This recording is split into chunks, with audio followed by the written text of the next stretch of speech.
Welcome to Theo's Thoughts, the podcast all about helping you achieve your dreams, whatever they may be, whether they're professional, personal. This all started because of my struggles with anxiety. So the first episode, it seemed fitting that it's going to be all about anxiety, right?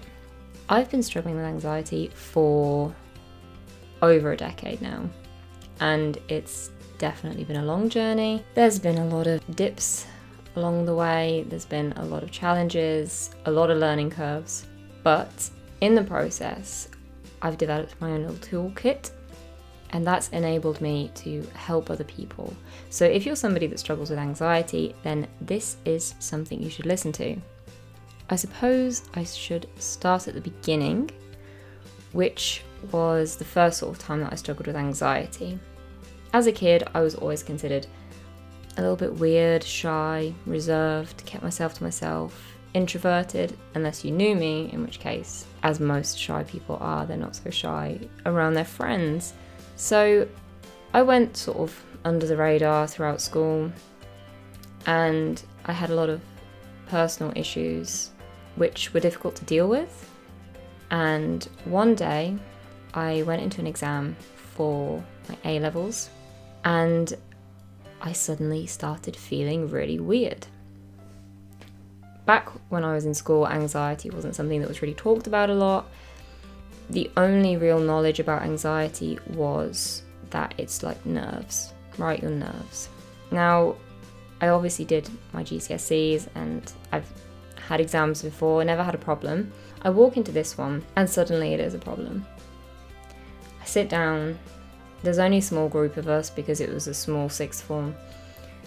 And I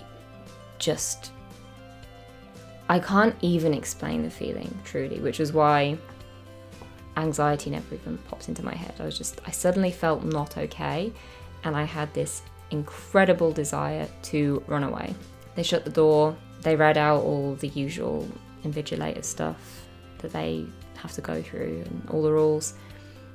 But I just could not focus. I knew what the paper would be like. I knew how to answer the stuff in there. So it wasn't exam nerves. It wasn't something that most people would associate with, oh, you're feeling bad because you're walking into an exam hall. I knew the place, I knew the people, I knew the content. I just suddenly was not okay. And to be completely honest, that's all I remember. I don't know how I got through an hour and a half. I'm pretty sure I answered every question. I don't remember it. It's a complete blank, except that initial 10 minutes of looking at the paper and thinking, I'm not going to get through this. And I had no idea how to leave either, because I don't know if the rules are the same now, but when I was in school, if you left the exam, you wouldn't be able to really retake it, and you might be penalised for your other exams. So yeah, I was just stuck in the situation of I can't get out and I don't know how to get out and I need help and I don't know who can help me because I don't really know what's wrong. That was the first experience. After that, I just went about things like they were normal. I didn't really tell anybody that I'd struggled. My one friend knew that something was wrong because she looked over to me and I looked over to her and was like, help. So she had no idea what to do or what was wrong, but thankfully we didn't talk about it. We didn't need to address the awkwardness. And then I started struggling in another exam and then another exam. After the exam, I went on like everything was normal. I started struggling in classes, which was difficult, and it just progressively got worse throughout the year, and I still didn't really know what the problem was. And eventually I went to go see somebody and they spoke to me about it and they said, it sounds like anxiety. And I thought, anxiety? I'm not nervous. I have no reason to be nervous. I understand the content. That doesn't necessarily mean I'm going to do well, but I'm not nervous about it. I know the place, I know the people. And I was referred to see a psychologist, which, again, there's a lot of stigma with all this. And I spoke to the sixth form, had countless meetings of what we should do, dropped A-levels, just basically did what I had to do to get through education, all the while learning about anxiety and what it actually is. I didn't realise pre my anxiety disorder, that it really is a physical problem as well as psychological. Anxiety isn't just nerves, it isn't just worrying, it's something a lot more difficult to deal with, and what makes it even harder is that it is different for everybody. Everybody's symptoms can be different, the severity of symptoms can be wildly different as well, because you've got some people who might feel a little bit lightheaded, and that's unpleasant enough, right? But then you've got the people who are physically unwell, the ones that can't leave their house, they can't go anywhere because they get so physically unwell. You have people that will faint if they have an anxiety attack. And I don't know, it's such a difficult disorder to deal with, and it's so difficult to help, because the reason for having an anxiety disorder in the first place vary person to person. The triggers may be similar. If we talk about phobias, right?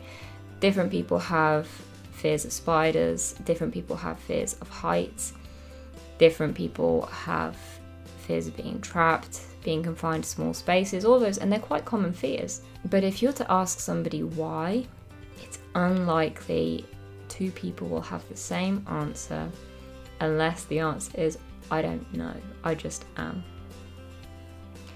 That's what makes it so difficult to deal with anxiety. It's the exact same thing, right? Why are you anxious? No idea. Absolutely none. It was a question that infuriated me to no end, because I didn't have this problem to start with. So the people that were around in my life at that time would constantly ask me, why are you anxious? What's wrong? It's like, well, I don't know. If I knew that, I could probably figure out what to do to ease the anxiety. It also took a long time to accept that it was anxiety. I was convinced there was something severely wrong with me. I thought, there's no way I can feel like this. There's no way that this can just be worrying. But then you learn about anxiety, which is that it's a fight or flight symptom, right? It's a way of your brain protecting you from something it sees as a threat, and it just so happens that we're actually not in total control of what our subconscious will decide is a threat. It's not the same as it was 100 years ago. So once I realised that I was dealing with anxiety, I started to really notice how it was impacting everything. I couldn't attend classes anymore. I couldn't go out with friends anymore. I lost a lot of friends in the process because they just didn't want to deal with it. And it's understandable, you know. You develop friendships under a certain set of circumstances, and when those circumstances change, it's hard to maintain the friendship. Let's say you have a friendship group and you always go rowing together, right? Let's say you develop a fear of water, so you can't go rowing anymore. They'll try and see you for a little bit, but there's a good chance you'll lose contact. You lose that connection. So me not being in classes meant that I lost connection with a lot of school friends.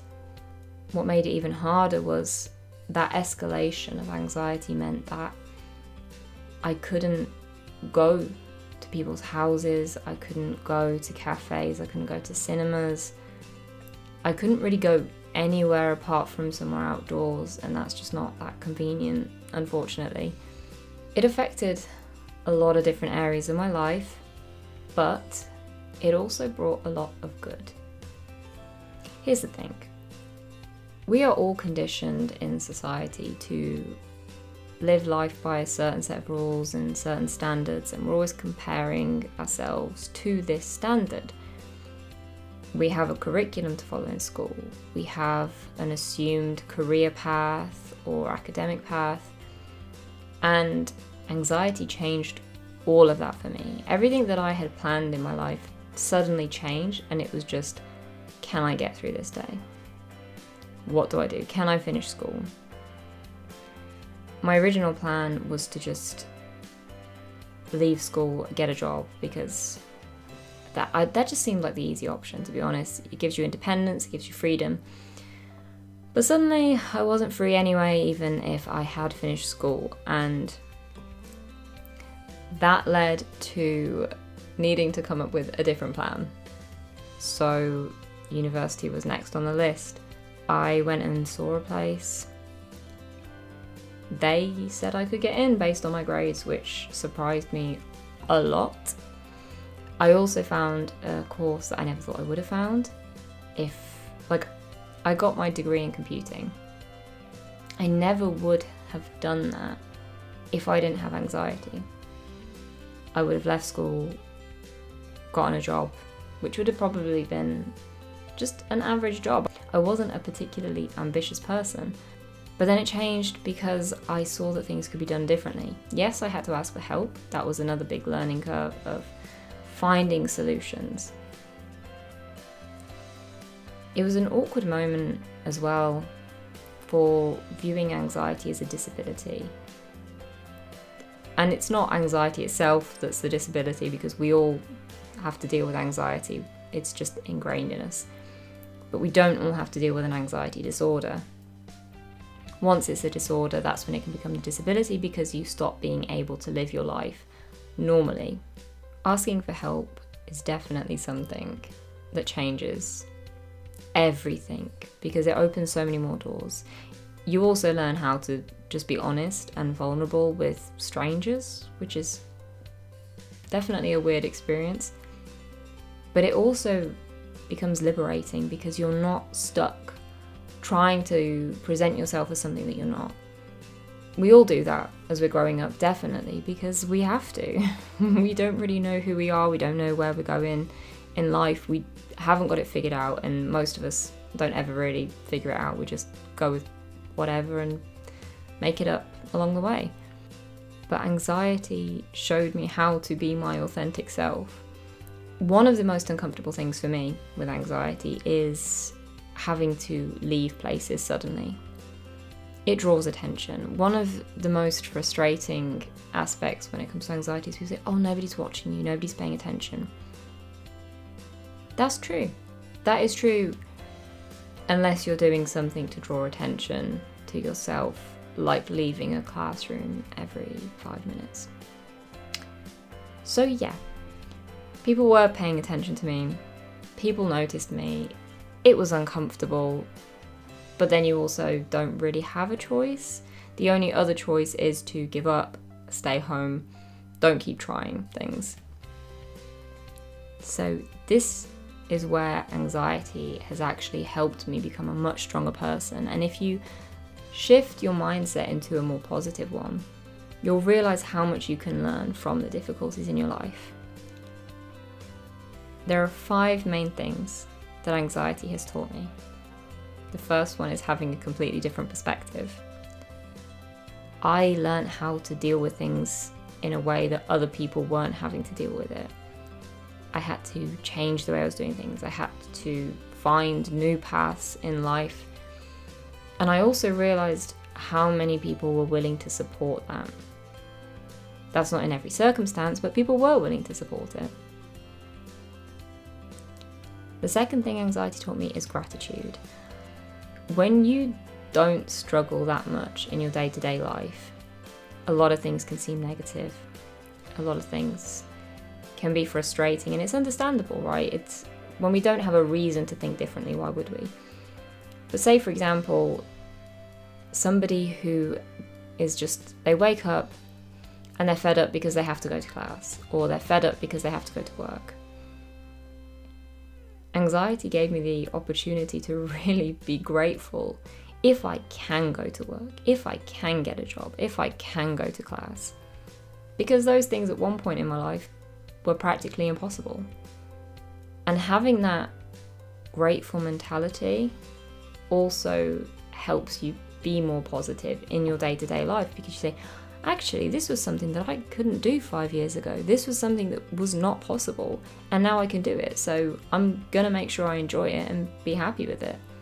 The third thing anxiety also taught me is a good work ethic.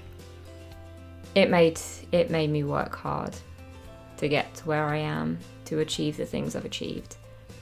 It's not in the sense of, oh, I'm working all the time, but every opportunity I had to better myself or to challenge the anxiety that I was experiencing, I would do it.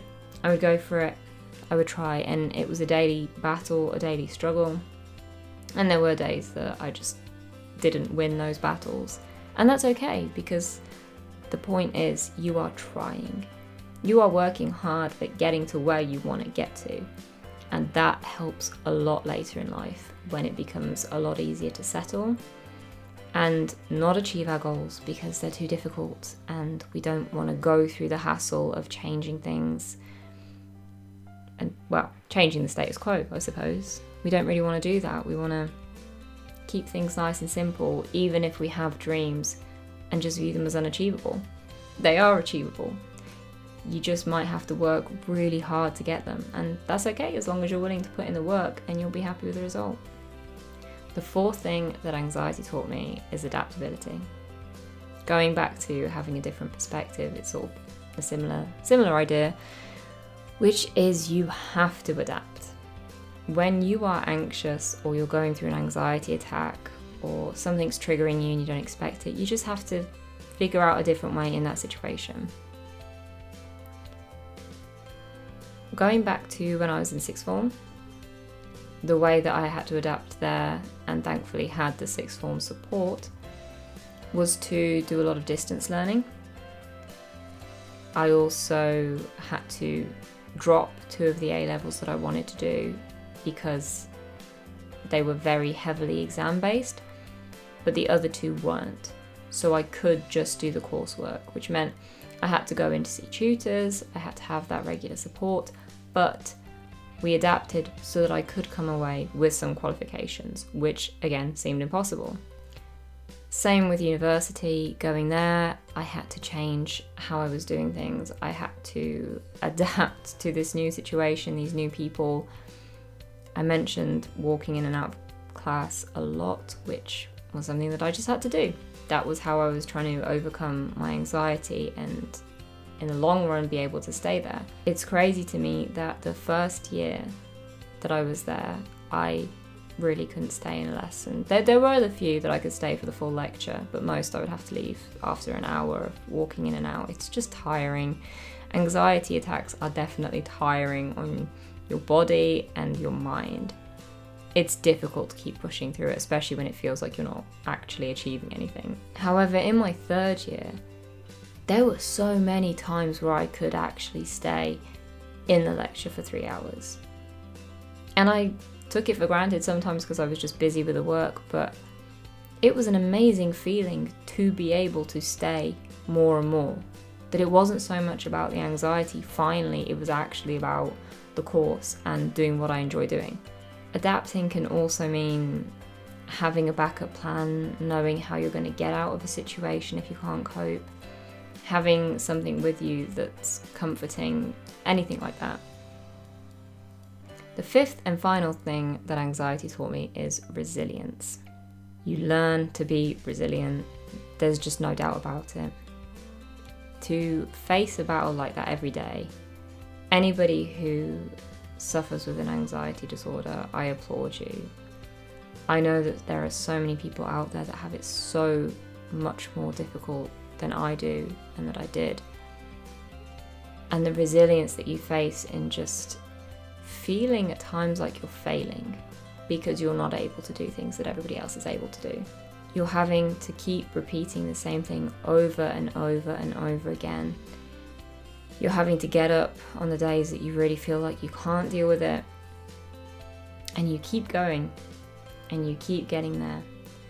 And that resilience is just a fantastic characteristic to have and to develop.